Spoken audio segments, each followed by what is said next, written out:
So if Utah's going to trade Mitchell, at least a piece of this is we're going to be terrible this year. And we're going to have a fire sale for Beverly and all of our role guys, and we're just going to get rid of them.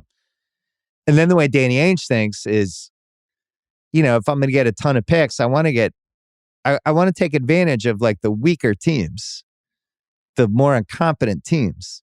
So, the Knicks, obviously, and the Knicks I think are the favorites to get Mitchell. I don't totally understand it from their perspective, why they think Brunson and Mitchell would be the way to go. All the Knicks fans in my life are like, there's no way we can give up RJ Barrett, which I think is hilarious. That is hilarious. But at the same time, I get it. Like, if you can keep those three together. So the consensus seems to be some version of like either Fournier or Rose, Cam Reddish, Obi Toppin, maybe McBride, who was really good in Summer League. And then they could do their 23, 25, 27 unprotected. They could throw in a 23 Mavs, 23 Wiz. They could throw in pick swaps. 23 Wiz. God damn it. Well, it is protected.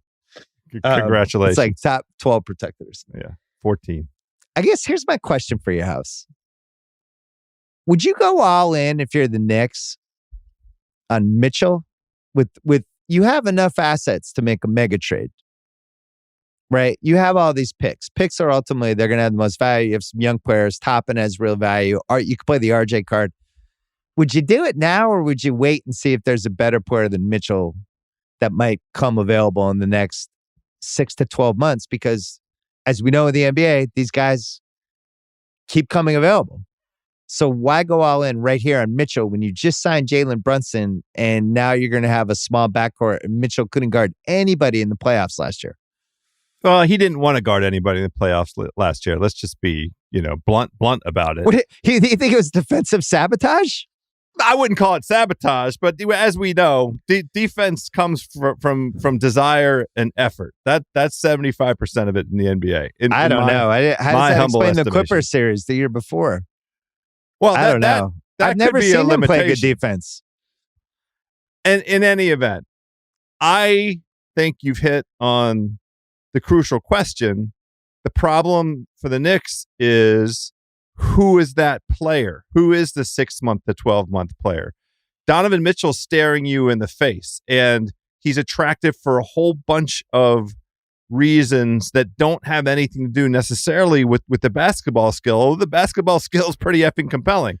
Like him getting to a big market and seeing what the love of that. Now Utah loves its players, let there be no doubt. But I just mean, it is a force multiplier. Did you just catch yourself because you were afraid of being attacked by the Utah fans? I felt like a very self-conscious correction. I have been attacked. I've been attacked by the Utah fans before. They're attackers. They never let me forget the shit that I talked about George Hill, who played good for them for 4 months and made a career out of the all-star George Hill. But in any event, this was a handful of years ago.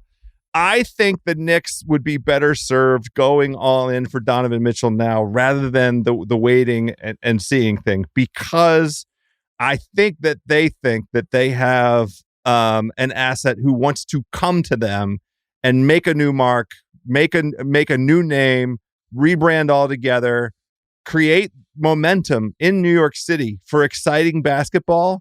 All of those factors don't really have anything to do with the sort of the talent aspect, but they're very important, I think, to both the way that Donovan Mitchell might think about the situation and what the Knicks know about the situation, which is they cannot repeat this subpar lack of effort. And seriously, they got to do something about Julius Randle. They have to fix that wet fart, because with that the wet stain that he's leaving in Tibbs's pants is just so brutal, so undermining. Speaking of sabotage, they have to fix that. But the idea of a can I give you the Julius Randle fix? I'm dying to hear it. Didn't have a point guard last year.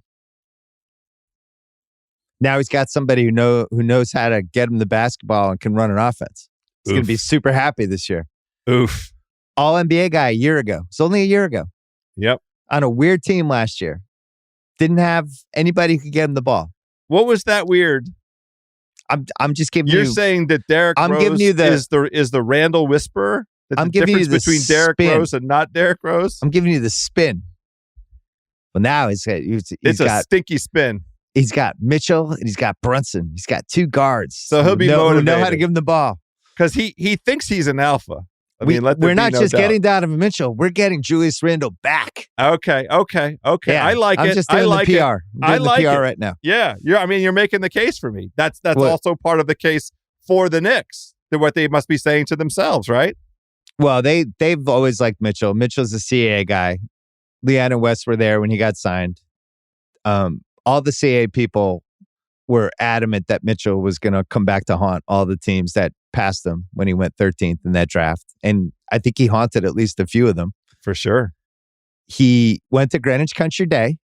Okay. A school very near and dear to my heart. He's an East Coast guy. And I think he would probably enjoy a bigger stage. So the Knicks probably feel like they're the favorites. The case for going all in now would be, at least you now have the asset.